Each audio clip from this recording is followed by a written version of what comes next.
ആത്മനമസ്കാരം. ശ്രീമൻ നാരായണീയം ദശകം 27 പാലാഴി മഥനവും കൂർമാവതാരവും. കഴിഞ്ഞ ദിവസം നമ്മളിതിലെ 5 ശ്ലോകങ്ങൾ മനസ്സിലാക്കി. ഇനി ഇന്ന് 6ാമത്തെ ശ്ലോകം. ക്ഷുബ്ധാദ്രൗ ക്ഷുഭിത ജലോദരേ തദാനീ ദുഗ്ധാബ്ധൗ ഗുരുതര ഭാരതോ നിമഗ്നേ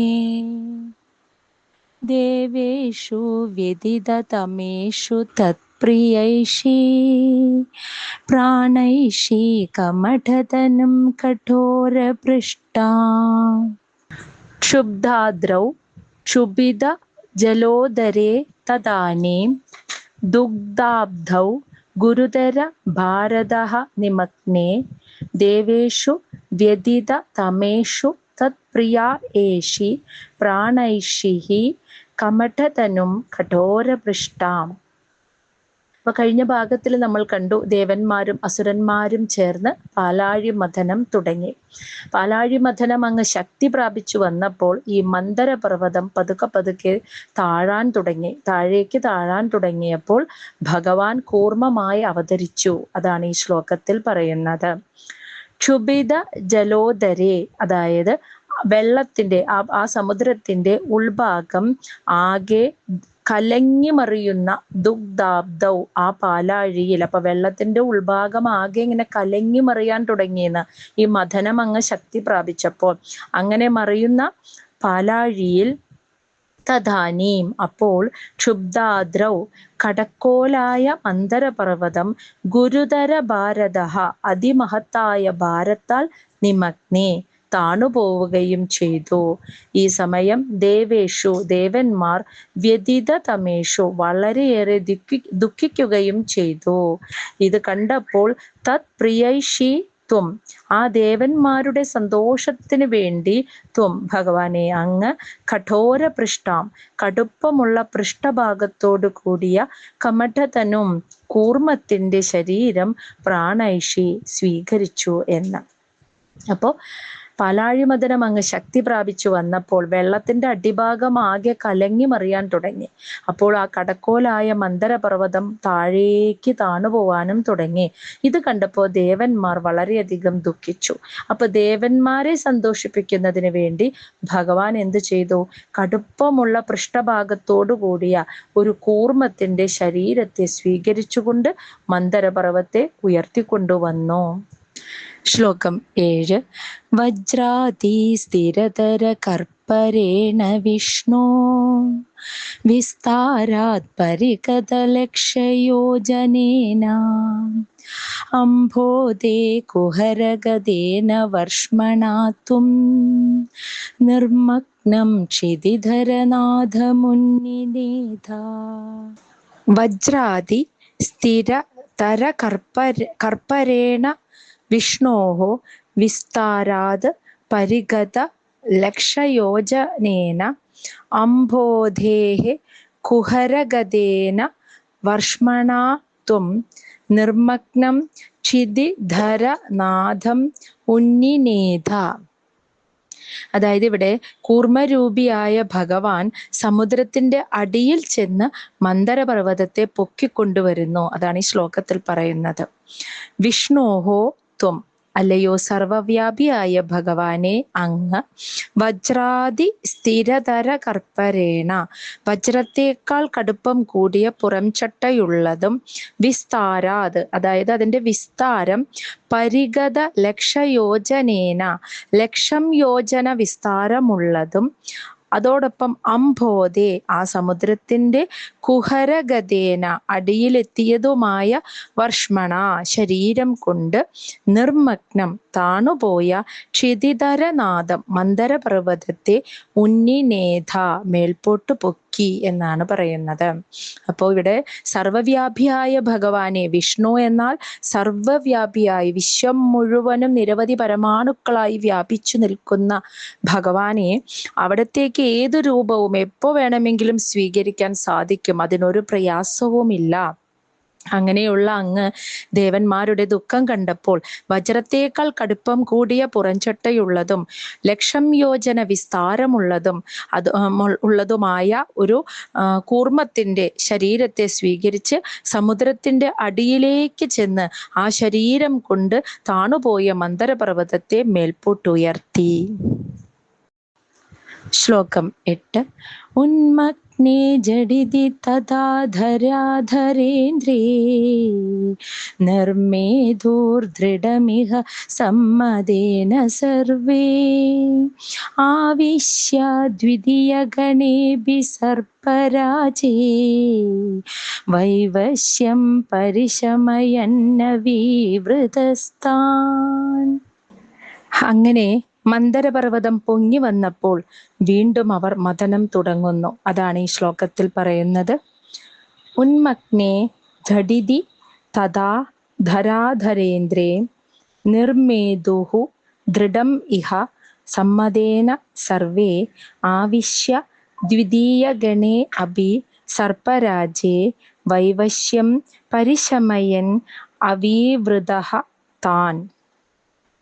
തഥാ അപ്പോൾ, അതായത് മന്ദരപർവ്വതത്തെ ഭഗവാൻ ഇങ്ങ് ഉയർത്തിക്കൊണ്ടുവന്നപ്പോൾ ധരാധരേന്ദ്രേ മന്ദരപർവ്വതം ഝടിതി പെട്ടെന്ന് ഉന്മഗ്നേ പൊങ്ങി വന്നത് കണ്ടപ്പോൾ ഇഹ അവിടെ ഉണ്ടായിരുന്ന സർവേ എല്ലാവരും സമ്മതേന വളരെയധികം ആഹ്ലാദത്തോടെ ദൃഢം വളരെ ശക്തിയോടുകൂടി നിർമേതുഹു അങ്ങനെ കടയുവാൻ പാലാഴി കടയുവാൻ തുടങ്ങി. ത്വം ഈ സമയം ഭഗവാനെ അങ്ങ് ദ്വിതീയ ഗണേ ആ രണ്ടു സംഘത്തിലും ദേവന്മാരുടെയും അസുരന്മാരുടെ സംഘത്തിലും ഒപ്പം സർപ്പരാജേ അഭി വാസുകിയുടെ ഉള്ളിലേക്കും ആവിശ്യ പ്രവേശിച്ചിട്ട് വൈവശ്യം പരിശമയൻ അവരുടെ ക്ഷീണം തീർത്ത് താൻ അവീവൃത അവർക്ക് ശക്തിയും ഉത്സാഹവും വർദ്ധിപ്പിച്ചു കൊടുത്തു എന്നാണ് പറഞ്ഞു വെച്ചത്. അപ്പോ മന്ദരപർവ്വതം ഉയർത്തിക്കൊണ്ടുവന്നപ്പോൾ ദേവന്മാർക്കൊക്കെ വളരെ സന്തോഷമായി. അങ്ങനെ അവർ വീണ്ടും വളരെ ശക്തിയോടുകൂടി പാലാഴി മഥനം തുടങ്ങി. ഈ സമയം ദേവാസുരന്മാർ മഥനം ചെയ്ത് തളർന്നപ്പോൾ ഭഗവാൻ സ്വയം ദേവന്മാരുടെയും അസുരന്മാരുടെയും ഒപ്പം നാഗരാജാവായിട്ടുള്ള വാസുകിയുടെയും ഉള്ളിലേക്ക് പ്രവേശിച്ചിട്ട് അവർക്ക് ആ മഥനം ചെയ്യാനുള്ള ഊർജത്തെ ശക്തിയും ഉത്സാഹവും വർദ്ധിപ്പിച്ചു കൊടുത്തു എന്നാണ് ഇവിടെ പറയുന്നത്. ശ്ലോകം 9.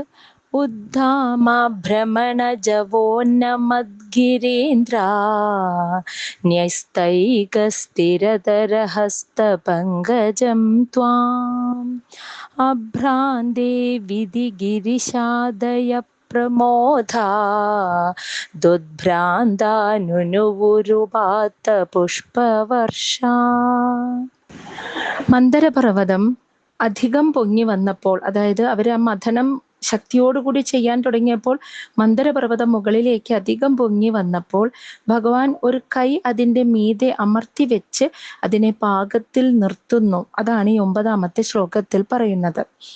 ഉദ്ധാമ ഭ്രമണ ജവോ ഉന്നമത് ഗിരീന്ദ്ര ന്യസ്ത ഏക സ്ഥിരതര ഹസ്തപങ്കജം ത്വാം അഭാന്ത്രേ വിധി ഗിരിശ ആദയ പ്രമോദാത് ഉദ്ഭ്രാന്താ നുനുവുഹു ഉപാത്ത പുഷ്പവർഷാഹ. ഉദ്ധാമ ഭ്രമണ ജവ ഉന്നമത് ശക്തിയോടുകൂടിയ മന്ദരപർവ്വതത്തിന്റെ ആ തിരിച്ചലിന്റെ വേഗം നിമിത്തം പൊങ്ങി വന്ന ആ ഗിരീന്ദ്രം, അതായത് ആ മന്ദരപർവ്വതം ഇങ്ങനെ ശക്തിയോടുകൂടി തിരിഞ്ഞിട്ട് മുകളിലോട്ട് പൊങ്ങി വരുന്ന ആ മന്ദരപർവ്വതത്തിന്മേൽ ഗിരീന്ദ്രം ന്യസ്ത ഏക സ്ഥിരതര ഹസ്തപങ്കജം താമരപ്പൂ പോലെയുള്ള തൻ്റെ തൃക്കൈ വെച്ച് ആ പർവ്വതം അധികം പൊങ്ങി പോകാതെ തടുത്തു നിർത്തി നിൽക്കുന്ന ത്വാം ഭഗവാനെ അങ്ങയെ അഭാന്ത്രേ ആകാശപ്രദേശത്ത് എത്തിച്ചേർന്ന വിധി ഗിരിശ ആദയ ബ്രഹ്മാവ് മഹാദേവൻ മുതലായ ദേവന്മാർ പ്രമോദാത് ഉദ്ഭ്രാന്താഹ സന്തോഷപരവശന്മാരായിട്ട് ഉപാത്ത പുഷ്പവർഷ പുഷ്പവൃഷ്ടി ചെയ്തുകൊണ്ട് നനുവുഹു ഭഗവാനെ സ്തുതിച്ചു എന്നർത്ഥം. ഇപ്പോൾ ഇവിടെ ഭഗവാൻ മറ്റൊരു പർവ്വതം പോലെ വലിയ രൂപത്തിൽ 1000 കൈകളോടെ നിന്ന് ഒരു കൈ പർവ്വതത്തിൻ മീതെ വെച്ചു എന്നാണ് ഭാഗവതം പറയുന്നത്.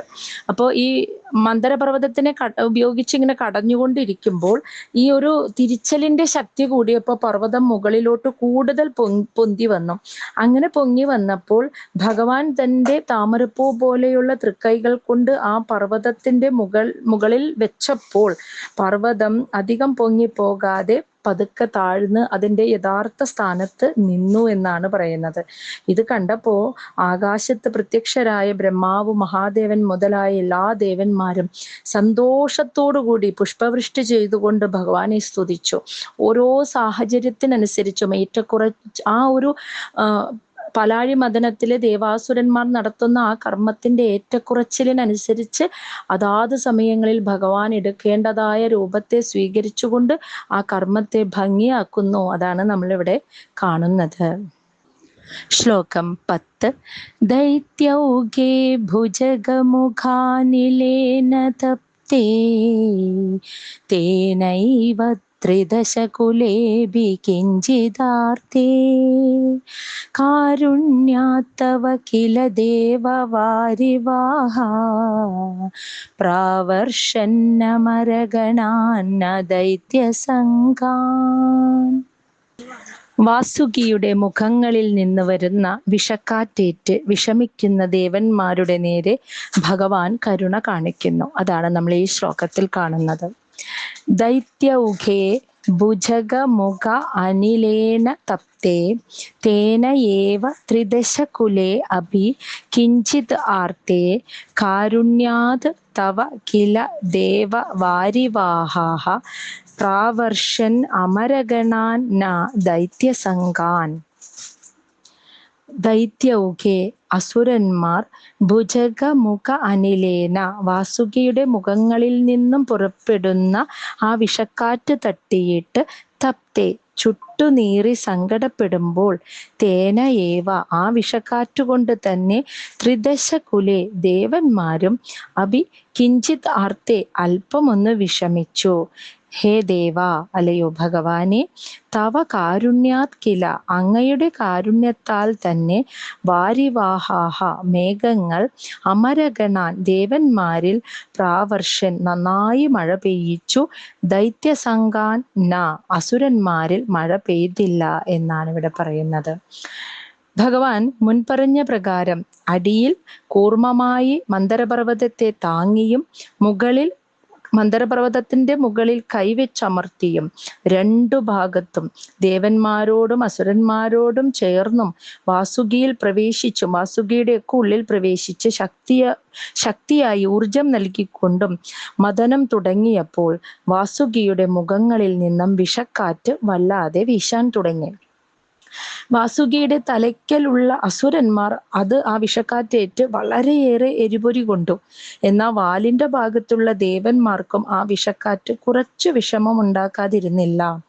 ഇത് കണ്ടപ്പോൾ ഭഗവാന് ദേവന്മാരോട് വല്ലാത്ത കാരുണ്യം തോന്നി. അങ്ങനെ ദേവന്മാരുടെ ഭാഗത്ത് മാത്രം ഭഗവാൻ നല്ല മഴ പെയ്യിച്ചു. അസുരന്മാരുടെ ഭാഗത്ത് മഴയുണ്ടായില്ല.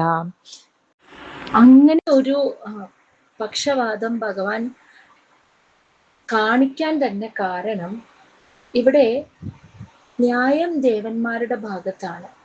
കാരണം ജരാനരകൾ ബാധിക്കട്ടെ എന്നുള്ള ശാപം കിട്ടി ദേവന്മാരുടെ ശക്തി ക്ഷയിച്ചു എന്ന് കണ്ട ആ സമയം മുതലെടുത്തുകൊണ്ട് അസുരന്മാർ ദേവന്മാരെ ആക്രമിച്ച് ദേവലോകം കൈക്കലാക്കുകയാണ് ചെയ്തത്. അപ്പോൾ അതൊരു തെറ്റായ കർമ്മമാണ്. അസുരന്മാർക്ക് അവരുടേതായ ലോകവും ദേവന്മാർക്ക് അവരുടേതായ ലോകവും ഭഗവാൻ തന്നെ നൽകിയിട്ടുണ്ട്. എന്നാലും ദേവന്മാരുടെ ലോകം, ദേവന്മാരെ പരാജയപ്പെടുത്തി ആ സ്വർഗലോകം കൈക്കലാക്കണം എന്ന അസുരന്മാരുടെ ദുരാഗ്രഹം, അതാണ് ദേവന്മാരുടെ ശക്തി ക്ഷയിച്ചു എന്ന് കണ്ടപ്പോൾ അത് ആ അവസരം മുതലാക്കിക്കൊണ്ട് ദേവന്മാരെ ആക്രമിച്ച് ദേവലോകം അസുരന്മാർ കൈക്കലാക്കാൻ കാരണം. ആ തെറ്റായ ആ അധർമ്മത്തിനെതിരെ അതുകൊണ്ട് തന്നെയാണ് ഭഗവാൻ ദേവന്മാരിവിടെ വിജയിക്കണം, അമൃത ദേവന്മാർക്ക് ലഭിക്കണം, അതിനുവേണ്ടി ദേവന്മാർക്ക് ക്ഷീണം ഏൽക്കാതിരിക്കാൻ അവരുടെ ഭാഗത്ത് മാത്രമായിട്ട് മഴ പെയ്യിപ്പിച്ചത്. ശ്ലോകം 11. ഉദ്ഭ്രാമ്യത് ബഹുതിമിനക്രചക്രവാളേ തത്രാബ്ധൗ ചിരമധിദേവി നിർവികാരേ ഏകസ്ത്വം കരയുഗകൃഷ്ടസർപ്പരാജാ സംരാജൻ പവനപുരേശ പാഹി രോഗാത്. വളരെ നേരം മഥനം നടത്തിയിട്ടും പാലാഴിക്ക് മാറ്റമൊന്നും വന്നില്ലെന്ന് കണ്ടപ്പോൾ ഭഗവാൻ ഒറ്റയ്ക്ക് മഥനം ചെയ്യുവാൻ തുടങ്ങുന്നു. അതാണ് നമ്മൾ ഈ ശ്ലോകത്തിൽ കാണുന്നത്. ഉദ് ഭ്രാമ്യത് ബഹു തിമി നക്ര ചക്രവാളേ തത്രാബ്ധൗ ചിരമതിദേ അഭി നിർവികാരേ ഏകഃ ത്വം കരയുഗ കൃഷ്ട സർപ്പരാജഃ സംരാജൻ പവനപുരേശ പാഹി രോഗാത്.